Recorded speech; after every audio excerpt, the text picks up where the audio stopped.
내 속 곧 내 육신에 선한 것이 거하지 아니하는 줄을 아노니 원함은 내게 있으나 선을 행하는 것은 없노라. 내가 원하는 바 선은 행하지 아니하고 도리어 원하지 아니하는 바 악은 행하는도다. 만일 내가 원하지 아니하는 그것을 하면 이를 행하는 자는 내가 아니요 내 속에 거하는 죄니라. 그러므로 내가 한 법을 깨달았노니 곧 선을 행하기 원하는 나에게 악이 함께 있는 것이로다. 내 속 사람으로는 하나님의 법을 즐거워하되 내 지체 속에서 한 다른 법이 내 마음의 법과 싸워 내 지체 속에 있는 죄의 법으로 나를 사로잡는 것을 보는도다.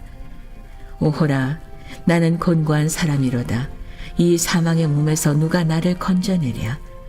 우리 주 예수 그리스도로 말미암아 하나님께 감사하리로다. 그런즉 내 자신이 마음으로는 하나님의 법을, 육신으로는 죄의 법을 섬기노라. 오늘도 하나님의 은혜의 부르심을 받아 자녀된 모든 성도들에게 하나님께서 삶의 복 주시고 가정에 충만하신 은혜 베푸시기를 기도합니다. 본격적으로 명절 연휴가 시작되었습니다. 거룩한 주의 날, 하나님께 예배함을 기쁨으로 알고 주의 성전으로 나온 성도들의 가정과 가문 위에 복 주시기를 주님의 이름으로 축복하며 행복한 명절 되시기를 기도합니다. 오라, 나는 곤고한 사람이로다. 이 사망의 몸에서 누가 나를 건져내랴. 우리 주 예수 그리스도로 말미암아 하나님께 감사하리로다. 바울의 이 고백은 사실 앞뒤가 맞지 않는 이야기처럼 들립니다. 쉽게 말해서 나는 괴롭습니다. 나는 이제 정말 어찌합니까? 아무런 소망이 없습니다. 그래서 나는 감사합니다 라고 말한다면 이 세상에서는 이해할 수 없는 이야기입니다. 세상은 성공해야, 성취해야, 세상은 인정받아야, 세상이 말하는 가치 있는 것을 소유해야 감사한단 말입니다. 그런데 오늘 바울은 나는 곤고한 사람이다. 이 사망의 몸에서 누가 나를 건지겠느냐. 내가 아무리 나를 생각해도 소망이 없는 존재, 나의 능력으로는 어떠한 은혜도 얻을 수 없는 존재라는 그 사실 앞에 지금 탄식을 하고 있는데, 그런데 이상하게 이 탄식의 끝은 우리 주 예수 그리스도로 말미암아 하나님께 감사하겠습니다라는 감사로 끝나고 있단 말입니다. 무엇이 바울로 감사하게 하는 것일까요? 바울의 근거는 철저하게 성경입니다. 복음입니다. 사랑하는 성도 여러분, 우리가 감사할 이유가 성경적이어야 합니다. 우리가 감사할 조건이 성경으로부터 나와야 합니다. 바울이 도대체 어떤 부분에서 나 이제 완전 이건 망한 것 같은데 나 이거 정말 어찌해야 되는가? 여러분, 누가 바울 앞에 신앙을 논하겠으며 누가 바울에게 믿음을 감히 지적하겠습니까? 그런데 이 바울이 난 소망이 없어요. 이거 큰일 났어요. 탄식을 합니다. 걱정하는 수준이 아니에요, 지금. 그런데 그 끝에 그래서 나는 감사합니다. 여러분, 여러분의 고난 때문에 감사할 수 있습니까? 지금 여러분의 삶의 문제 때문에 그러므로 우리 주 예수 그리스도께 나는 감사하다고 정말 말하며 살고 있습니까? 도대체 바울은 어떤 사람이기에? 그러나 말씀드린 것처럼 그가 어떤 사람이냐는 중요하지 않습니다. 왜냐하면 그가 감사할 이유는 그의 능력과는 아무런 상관이 없기 때문입니다. 아니, 그가 이미 고백한 것처럼 그는 그런 능력이 없어요. 지금 심각한 상태입니다. 고린도전서 15장 57절을 보면 우리 주 예수 그리스도로 말미암아 우리에게 이김을 주시는 하나님께 감사하노라. 뭘 감사한다고요? 내게 없는 승리가 내게 있게 될 것인데, 내가 이 승리를 누리게 될 이유는 왜냐하면 우리 주 예수께서 나에게 이기게 하시겠다고 약속하셨기 때문이다. 그러므로 나는 어떻게 한다? 감사한다. 사도 바울은 예수 그리스도를 믿는 신자들만이 가질 수 있는 승리의 생활을 하나님께 감사한 것입니다. 오늘날 교회와 성도들이 이 승리의 생활의 감격을 잘 알지 못합니다. 그러니까 자꾸 교회 오면 한 주간에 죄의 고백하다가 마음이 상합니다. 하나님 어떡하지요? 내가 한 주간 말씀대로 살지 못했습니다라는 이 고백을 안 할 수가 없잖아요. 우리 제발 안 했으면 좋겠는데, 우리의 기도 가운데 이러한 것들보다 하나님 앞에 올려드릴 영광의 아름다운 이야기들이 있었으면 좋겠는데, 그런데 우리의 현실은 하나님 어쩌지요? 나 정말 문제 심각한데요.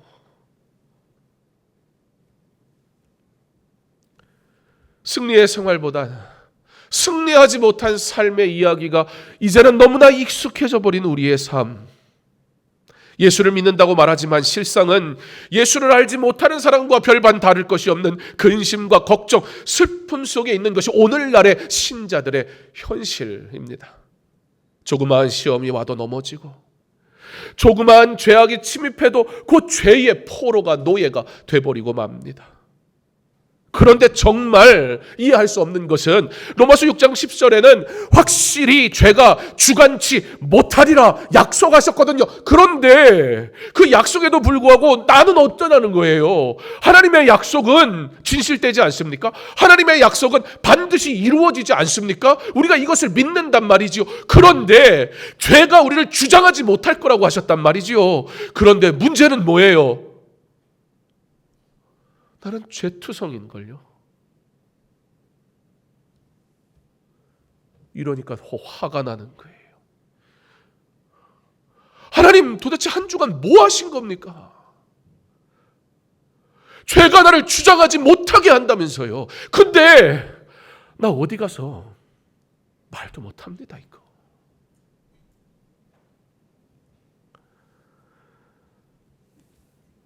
이러한 사람들이 익숙해지다 보니 성도된 이들이 교회 안에서조차 세상의 방식을 말하고, 내가 못하니 다른 이들까지 꼭 그렇게 하지 않아도 된다고 전염시키기까지 합니다.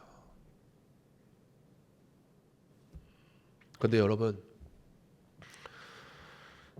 오늘 설교를 너무 심각하게 듣진 않았으면 좋겠습니다.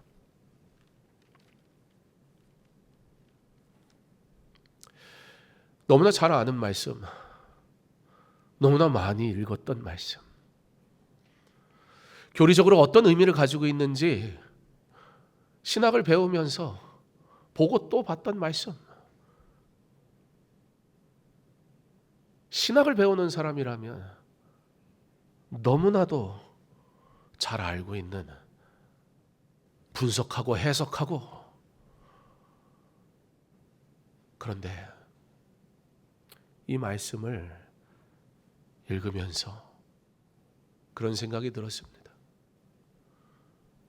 자기 스스로가 이 말하면 됐지, 내가 그래도 주일날이라도 한번 나와서 예배드리는 게 어디야 라고 생각하는 이들이라면 사실 불편하지 않습니다. 이 말씀이 오늘 전하는 말씀이 은혜가 되지도 않을 거고요, 심지어 답답할 겁니다. 그래도 내가 교회는 나오잖아 라고 여긴다면, 여러분 사실 지금 이 서두에 제가 전한 이 내용이 막 불편하게 느껴지시는 분들이 있을 거예요.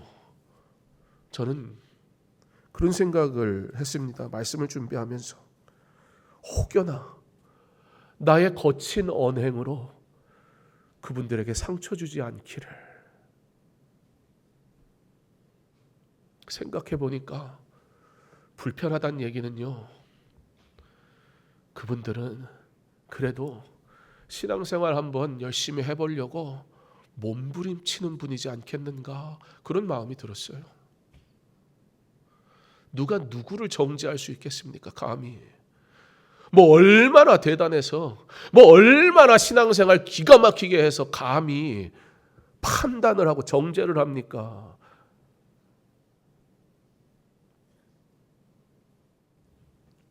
오늘 저는 여러분의 부족한 신앙생활에 대해 부정하거나 비판하거나 정죄하거나 반대하려는 게 아닙니다. 그러므로 너무 불편하게 듣지 않았으면 좋겠습니다.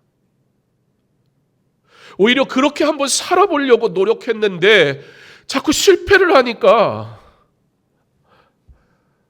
나라는 존재에 대해 자꾸 실망하게 되니까 나도 모르게 그것이 너무 번번이 일어나는 나의 삶의 문제 앞에 내 스스로가 부정적인 마음이 들어 괴로워하는 이들에게 하나님의 말씀으로 위로하시고 힘주시기 바랍니다. 그런 마음으로 말씀을 준비했습니다. 사실 오늘 말씀을 드리면서 불편함이 생긴다면 그분들은 이미 그들의 삶 속에 이런 말을 하며 살았을 겁니다. 나는 이 죄 짓지 않으려고 정말 애쓰지만 하나님 자꾸 마음으로 범죄하는 걸 어떻게 합니까? 하나님, 내가 눈물로 회개하기도 합니다. 내가 어떠한 존재인지 너무나 잘 알고 있어. 하나님, 나도 너무 괴롭습니다. 그런데 그렇게 살고 싶지 않은데 또 세상의 현실 앞에서 이 세상에서 살아가려다 보니 똑같은 죄를 다시 저지르는 이 나의 모습, 나도 이거 감당이 안 되는데 어찌합니까 하나님? 흔들리는 신앙 속에서 무너지는 이 시대의 성도들, 그들이 오늘 비난받거나 정죄함 받지 않았으면 좋겠습니다. 제 마음에 이런 마음이 듭니다. 사실 그들이야말로 누구보다 바른 신앙을 갈망하는 자일지도 모른다. 이 정도면 괜찮지라고 생각한다면 얼마나 으스댈까, 얼마나 스스로 만족할까, 이 정도면 괜찮겠지라고 말하며 오늘도 종교생활하고 그저 갈 뿐일 텐데 어렵게 하나님 앞에 나왔는데 마음에 찔림이 있어 불편함이 생기는 이들에게 하나님, 오늘 불편하게 돌아가지 말게 하시고 그럼에도 불구하고 내게 주신 은혜 때문에 다시 일어설 수 있는 말씀이 은혜가 되게 하시길 원합니다.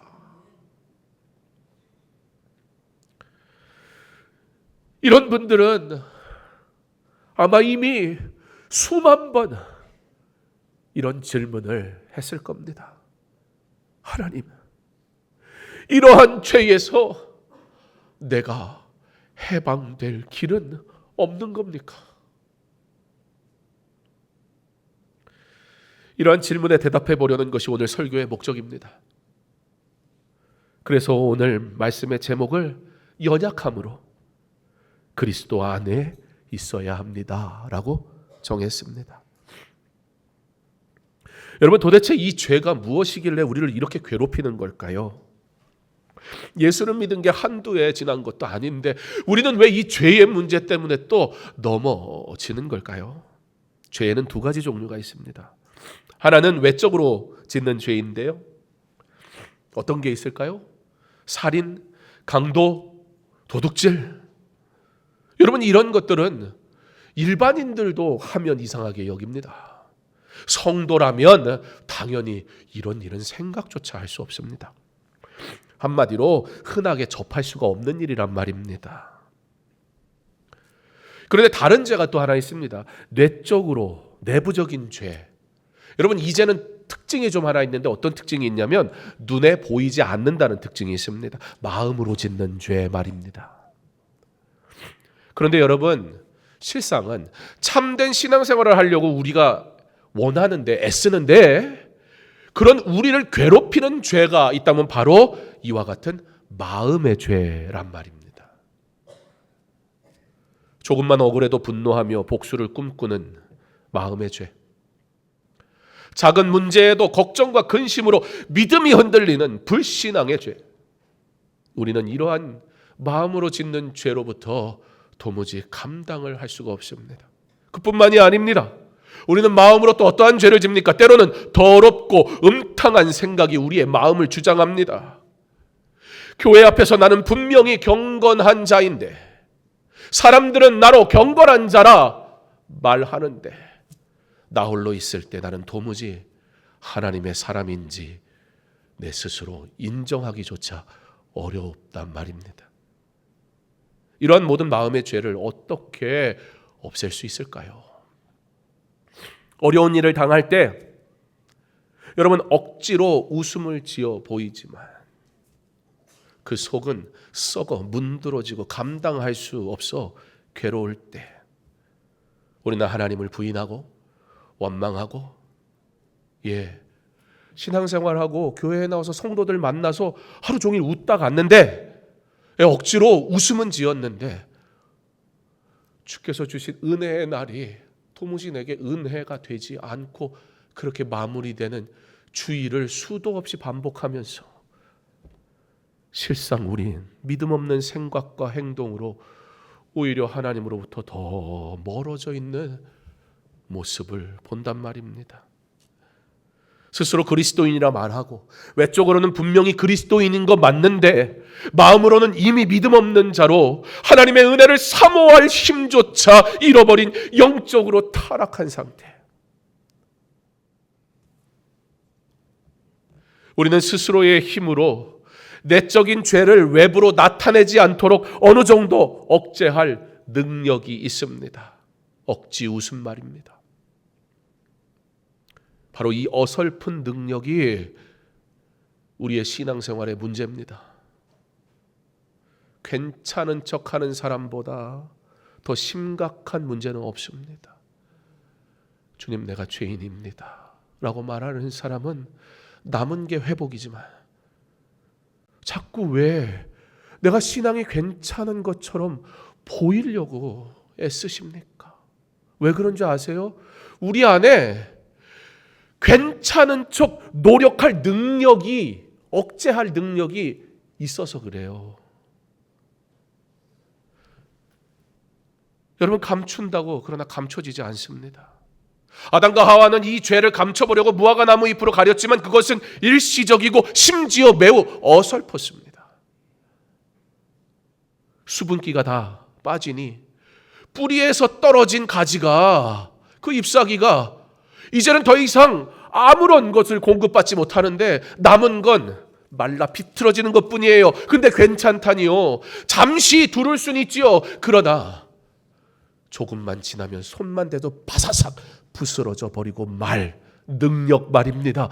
그걸 의지하니까 주님을 자꾸 안 찾고 내 방식대로 하는 거예요. 여러분, 근데 이거보다 더 중요한 문제가 뭐냐면 무엇보다 인간의 중심을 보시는 하나님 앞에 설 때 나의 외적인 모습이 무슨 의미가, 가치가 있습니까?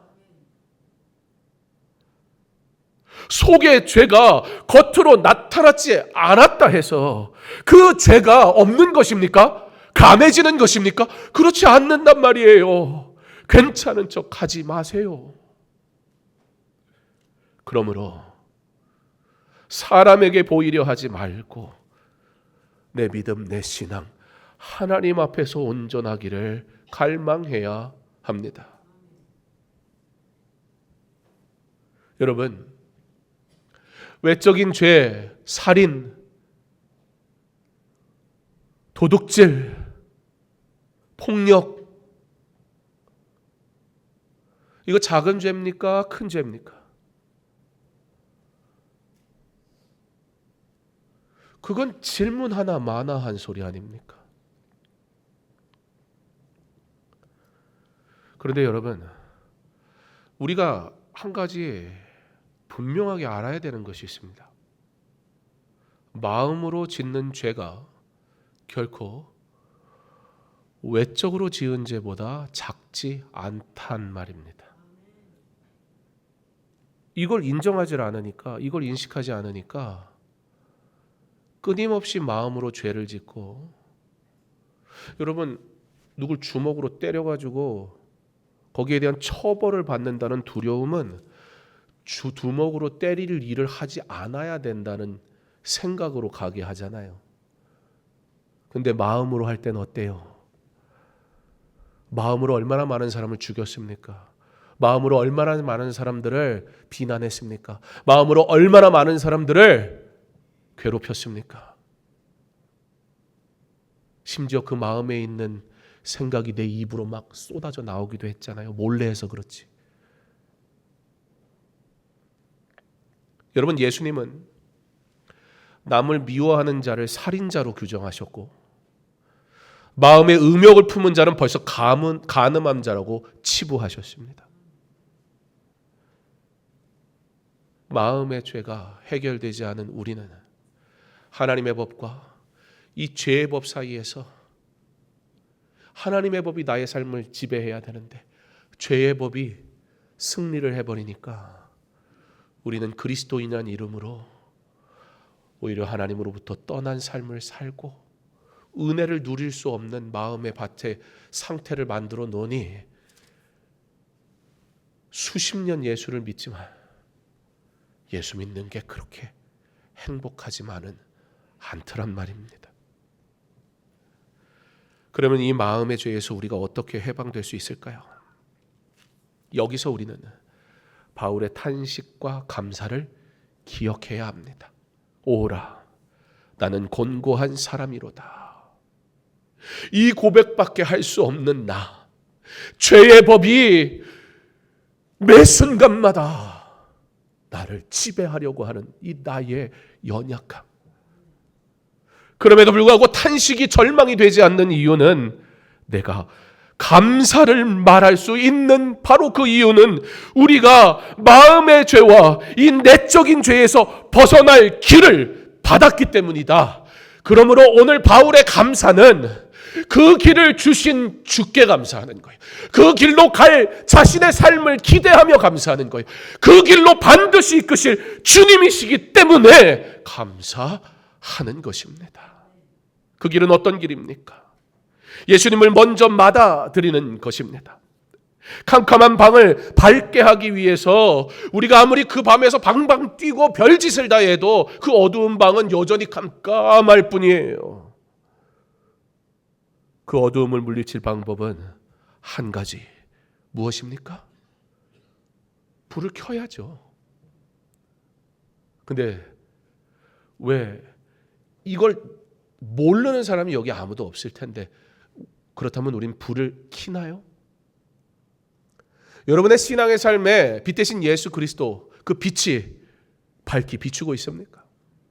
여러분의 일상과 삶의 모든 자리에서 이 빛 대신 예수 그리스도가 우리의 삶을 비추시며 밝히 드러나는 삶을 살아가고 있습니까? 문제는 빛 대신 주님을 만나면 평안을 누려요. 빛 대신 주님을 모시면 그가 베푸실 은혜를 우리가 받아요. 누려요. 행복해요. 기뻐요. 감사해요. 이것은 우리가 소망하는 바예요. 그런데 문제는 뭐냐면 그 불을 켜는 순간 우리는 주님의 빛 대신 은혜의 일들만 보는 게 아니라 나의 추악함을 함께 보게 될 것입니다. 그러므로 지금은 때가 아닌 거예요. 그러므로 주님의 빛이 우리의 삶에 비추시기를 거절합니다. 즉 주님의 빛이 우리의 삶을 변화시킬 능력이 있음에도 불구하고 그 좋은 것을 우리가 소유할 수 있는 것을 지식적으로도 알고 있음에도 불구하고 지금은 그 빛이 우리 삶에 비추면 내 안에 추악한 것들이 다 드러날 텐데 그 빛을 사모하나? 동시에 그 빛을 소망하지 못하더란 말입니다. 빛이 비출 때 어둠이 사라지듯 우리의 어둠은 예수님을 그 마음에 모실 때 사라질 것이니 여러분 우리의 죄악된 모습 때문에 주님의 빛을 누리는 삶을 잃어버리는 길로 가지 마십시오.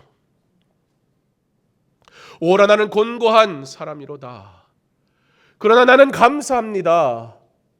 주께서 예비하신 그 길 두 번째 승리는 주께서 주신다는 것입니다. 승리의 길은 예수님께서 모든 것 알고 그의 구원의 손을 바라볼 때 얻습니다. 내 마음속에 더러운 죄악의 물결이 일어날 때 여러분 이러면 안 되는데 그걸 알게 됐을 때 여러분 마음이 어때요? 깜짝 놀랍니까? 아니요. 저는요. 제 마음의 더럽고 추악한 모습을 발견할 때 깜짝 놀랄 수가 없어요. 깜짝 놀란다면 두 가지예요.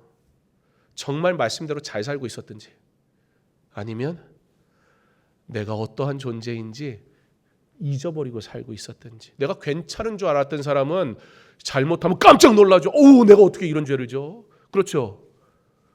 근데 늘 죄를 짓는 사람은 죄 졌다고 깜짝 놀라질 않아요. 거짓말도 처음 할 때는 막 심장이 막 밖으로 튀어나올 것 같지. 이것도 자주 하면 기가 막히게 하잖아요. 여러분, 마음속에 더러운 죄악이 물결을 칠 때 놀랄 것도 없고 놀랄 이유도 없습니다. 그러니까 자포자기하고 우리는 어쩔 수 없는 존재니까 그렇게 살라, 그 얘기가 아니라 그 사실을 통해 우리는 뭘 깨닫게 됩니까? 내 실체를 보는 거예요. 내가 어떤 존재인지를 아는 거예요. 그럼 어떻게 해야 합니까? 놀랄 일이 아니라 놀라서 막, 여러분, 오두방정 치는 사람 치고 일 제대로 해결하는 사람 본 적이 없어요. 이러고 또 그러고 살아. 그때는 내 실체를 알았으니까 한 발 뒤로 물러서야 돼요. 그걸 자꾸 커버해보고 자의 다른 능력으로 어떻게든 덮어보려고 하는 그 시도. 여러분, 우리는 내적인 그 죄를 외적으로 안 보여지게 억제할 능력을 가지고 있다니까요. 그 어설픈 능력이 참된 회개와 은혜로 나아가는데 걸림돌이 돼버리고 말아요. 그냥 차라리 밝히 비춰져서 내 안에 있는 이 썩어 문드러진 죄악이 그냥 보여져서 까발려져서 이건 뭐 인정 안 할 수 없는 상태가 되는 게 차라리 낫습니다. 이거 감추느라고 피 자체를 거부하는 삶을 산다니요. 얼마나 어리석습니까? 내 안에 죄악된 것을 보게 될 때 놀랄 것도 없고 내가 어떤 존재인지 나의 실체, 이 죄의 법이 나를 주장하는 삶의 문제 앞에 그러므로 하나님, 나는 연약합니다. 겸손해지면 됩니다. 그리고 조용히 한 발 내딛던 그 발걸음에서 한 발 뒤로 물러서세요. 뭘 하려고 하지 마세요. 커버하려고 하지 마세요. 내 재능과 내 잘난 것으로 괜찮은 사람이 되려고 애쓰다가 여전히 죄를 품고 살지 마세요. 한 걸음 물러서서 주님, 나 어떡합니까? 나의 이 죄를 주께서 친히 해결해 주세요.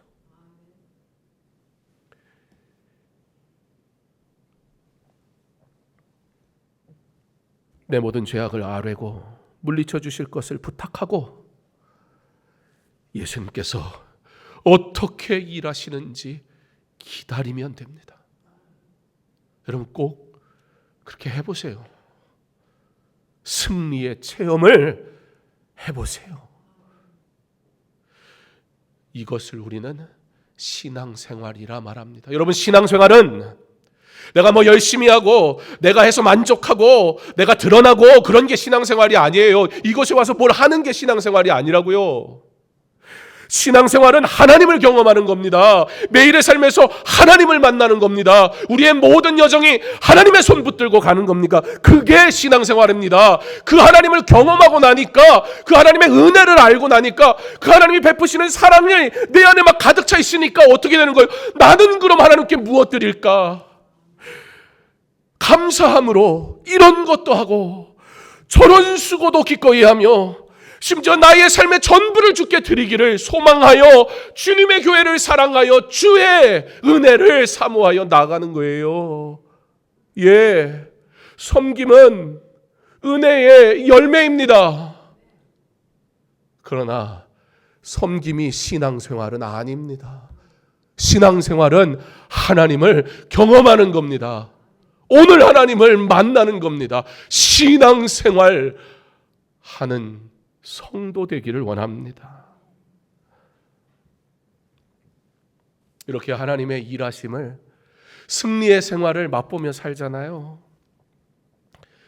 놀랍게도 아니 어떻게 신앙생활을 그렇게까지 해? 내 상황이 그렇게 안 되는데 어떻게 이렇게까지 섬기라고 말했던 내 입에, 여러분 근데 이게 틀린 말이 아니에요. 맞아요.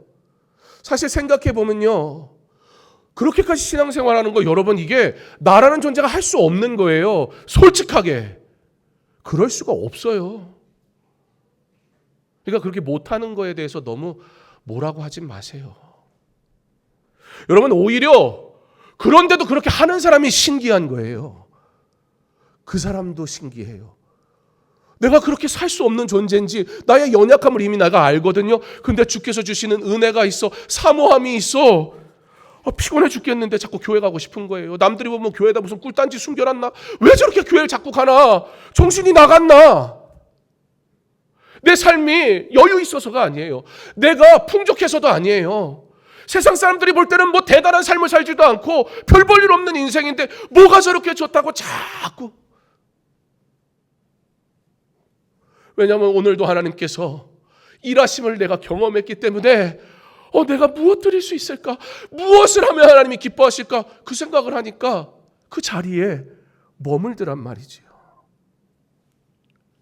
하나님의 일하심을 경험하면 이제 나의 입에서 더 이상 어떻게 그렇게까지 신앙생활을 할 수 있어라는 말이 나올 새가 없고, 하나님과 세상 중간에 사는 그런 삶을 살라고 해도 안 살아요. 아니, 내가 하나님과 그 경험하는 은혜의 삶을 사는 게 그 기쁨이 뭔지 아는데, 어떤 사람이 맛있는 거 먹으면서 아유, 나 같은 인생이 무슨 이런 맛있는 걸 먹어, 그만 먹어야지. 뭐 가끔 양심이 있어서 그럴 수는 있지만 계속 그 맛있는 거 생각나는 거예요. 꼬르륵. 이건 본능이잖아요. 하나님을 만나는 것이 기쁨이면 하나님의 전에 나오는 건 본능입니다. 당연한 거라고요. 고민할 일이 아니에요. 너무 신앙생활 애쓰지 마십시오. 그러나 주님을 사랑하십시오.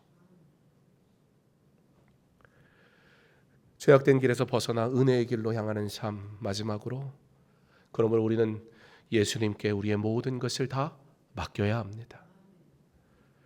예수님께 모든 것을 맡길 때 승리가 있기 때문입니다. 어떤 초보 신앙을 가진 어떤 분이 이렇게 말을 합니다. 은혜를 받고 심령에 눈이 뜨게 되니까 예수 믿는 게 막 이제 행복한 거예요. 여러분, 처음 예수 믿었을 때 그 감격 있잖아요. 그런데 여러분, 이 초보적인 신앙을 가지고 있으면 하나님의 은혜는 막 이만하니까 막 감당하지 못할 은혜가 막 감격이 되기는 하는데, 그러나 나의 믿음이 그만큼 성숙하지 못하니까 두려움이 생겨. 어떤 두려움? 이 좋은 거 내가 놓치면 어떡하지? 왜요? 이 신앙생활이 내가 어떻게 하는 건 줄 아니까, 지금까지 살아왔으니까 뭔가 보답해야 될 것 같고, 뭔가 내가 지금까지 열심히 섬기지 못했으니까 내가 뭔가를 막 해야 될 것만 같고, 이 은혜는 너무 크고 감사하고 좋은데 이거 다시는 놓치고 싶지 않은데 내 말이 그러면 안 되죠. 내 모습을 보면 이건 아닌 것 같고, 그러니까 이건 놓쳐도 1000번 10,000번은 놓칠 것 같은 거예요. 그런 염려가 초보적인 신앙에선 당연히 생겨요. 내가 예수님 만나고 이제 꼭 붙들었는데, 그런데 내가 이 좋은 예수님 놓치면 어떡하지? 여러분, 그러나 우리는 너무 잘 알고 있지 않습니까? 그의 심정을 우리가 충분히 이해하지만 그렇다고 그의 생각을 우리가 절대 옳다 하진 않습니다. 왜요? 우리는 알기 때문입니다. 내가 붙들기 전에 주님께서 나를 붙드셨음을 말입니다. 내 능력이 아닌 주의 은혜로 이 믿음 안에 있음을 말합니다. 험한 반길, 아들과 아버지가 그 길을 걸어가면 이 천방직축 아들도 험한 캄캄한 밤길에 그 아버지의 손을 잡지 말라고 해도 꼭 잡습니다. 그리고 집에 도착해서 엄마를 만나면 아들이 뭐라고 그럴까요? 엄마, 내가 무섭긴 했지만 내가 아빠 손을 꽉 잡고 왔어. 그럼 엄마가 뭐라 그래요? 아, 그래, 뭐 너도 잡긴 잡았겠지. 근데 여러분, 실제 누가 그 손 꼭 잡은 겁니까? 아버지는 목숨 걸고 잡습니다. 이 아이 어떻게 될까 봐. 이 아들은 지 살려고 아버지 손 잡았지만 아버지는 이 아들이 어떻게 될까 봐 생명을 걸고 그 아들을 붙잡고 집에까지 온 거예요. 우리가 섬길 수 있죠. 우리가 수고하기도 하지요. 그러나 우리가 조금이라도 자랑할 만한 그것이 주님께서 변함없이 나를 붙드셨기 때문에 라는 사실이 달라지지는 않습니다. 오라, 나는 곤고한 사람이로다. 이 사망의 몸에서 누가 건져내랴. 이것이 우리의 현실이지만 바울은 이걸 너무나 잘 알았어요. 우리 주 예수 그리스도로 말미암아 하나님께 감사하리로다. 그러나 주님이 나에게 살 길을 여셨으니 그러므로 이제후로는 내가 주의 말씀을 따라 온전히 살겠습니다. 주의 뜻대로 살겠습니다. 이제 우리 애쓰는 신앙생활이 아니라 주의 사랑을, 하나님의 은혜를 매일의 삶 속에서 경험함으로 내가 하나님을 만나기 원하고 내가 주께 드릴 것이 있다면 기꺼이 드리기 원하여 주님 앞에 나오는 삶이 되어 바울의 이 고백이, 이 승리의 간증이 저와 여러분의 간증이 되기를 간절히 소망합니다. 그러므로 오늘 먼저 우리의 연약함을 고백합시다. 나의 부족함을 인정합시다. 내가 어찌할 수 없는 소망이 없는 존재라는 그 사실 앞에 그러므로 낱낱이 나의 죄악된 모습이 까발려져서 죄를 고백하지 않을 수 없고 나의 연약함을 인정하지 않을 수 없어 주님 나를 불쌍히 여겨 주옵소서. 고백할 때 베푸시는 하나님의 은혜가 나를 사로잡아 이 안에 있는 죄악된 법이 하나님의 법으로 완전히 밀려나고 내 안에 하나님의 은혜의 법이 충만하여 나 같은 자도 하나님의 영광을 위해 쓰임받는 하나님이 기뻐하시는 예배자, 주님의 귀한 일꾼 되는 저와 여러분의 삶이 될 수 있기를 간절히 소망합니다. 계획엔 없었는데 우리 찬양팀이 찬양했던 주여 우리 연약합니다, 우리 가사 좀 띄워주시고 반주를 좀 해주시면 좋겠습니다.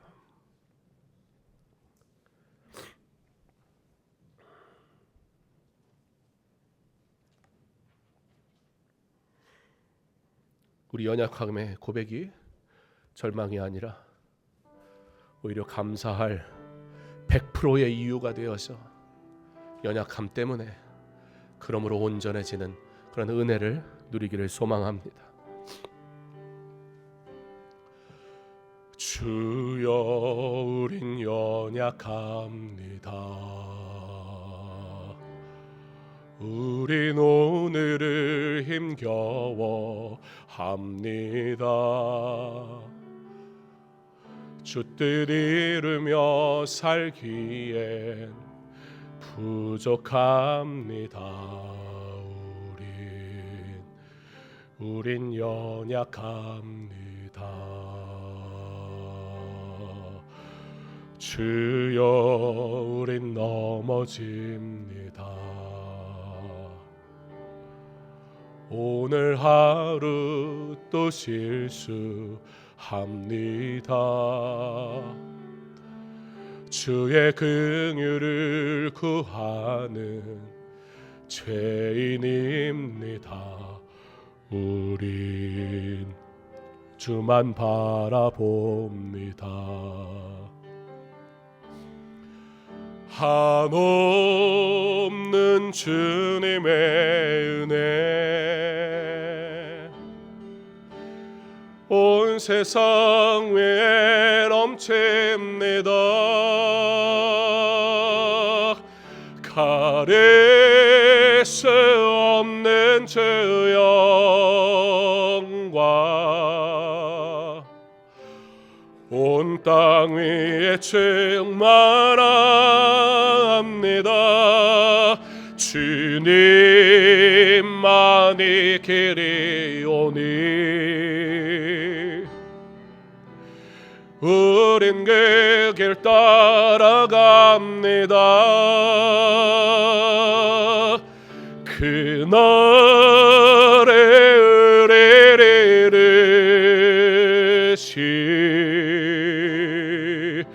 주는 완전합니다.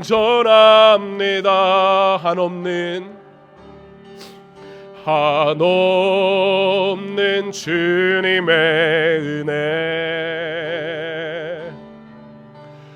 온 세상 위에 넘칩니다.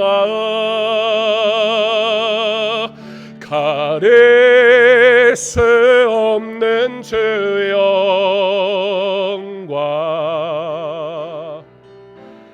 온 땅 위에 충만합니다.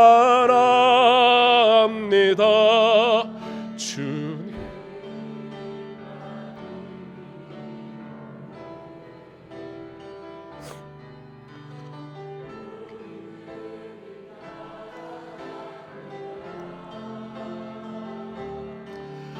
그날의 은혜로 주는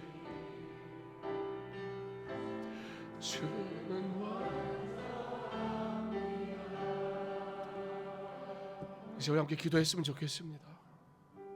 뭐 그리 자랑할 게 있습니까? 뭐 얼마나 대단한 섬김을 했습니까? 그러나 그럼에도 불구하고 주께 드릴 것이 있었다면 내가 꼭 잡은 손이 아니라 주께서 놓지 않으신 그 손 때문이라는 사실을 우리 이제는 온전히 인정하고 고백했으면 좋겠습니다. 우리 신앙생활 하기 바랍니다. 일하지 마세요. 이곳에 와서 여러분의 재능을 마음껏 뽐내지도 마세요. 그러나 하나님을 만나세요. 하나님을 경험하세요. 내 마음에 이 죄의 법이 하나님의 법으로 완전히 사로잡힌 바 되어 이제는 하나님과 동행하는 삶을 사세요. 그때에 내게 주신 재능조차 주를 위해 주신 것을 알게 될 것이고, 주를 위해 기꺼이 드리게 될 것이고, 주를 위해 사는 삶이 행복한 일이 될 것입니다. 왜 애쓰며 신앙생활합니까?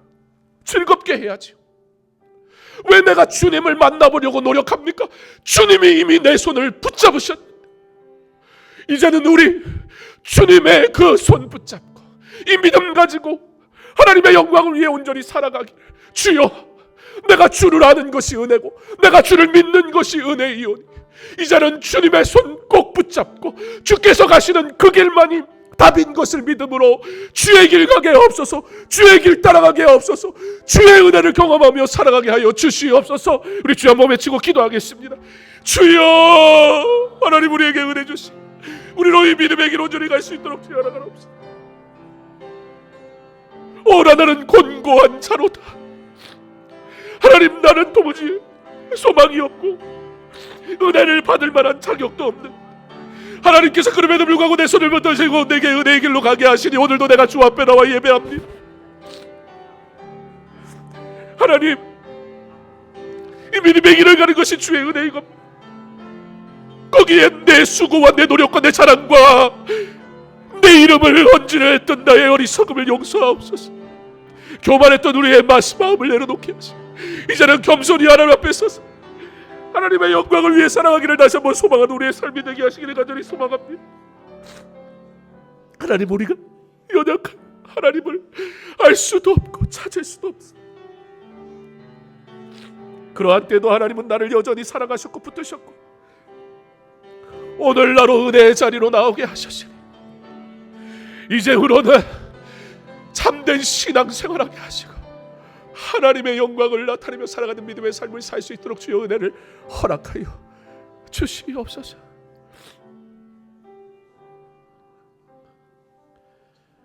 이제는 우리 주 예수 그리스도의 은혜와 하나님의 사랑과 성령의 교통하심이 나의 연약함을 알므로,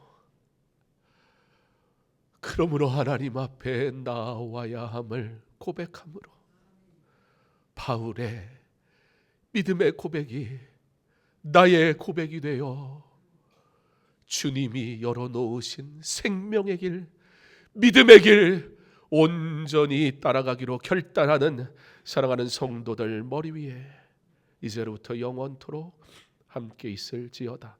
아멘.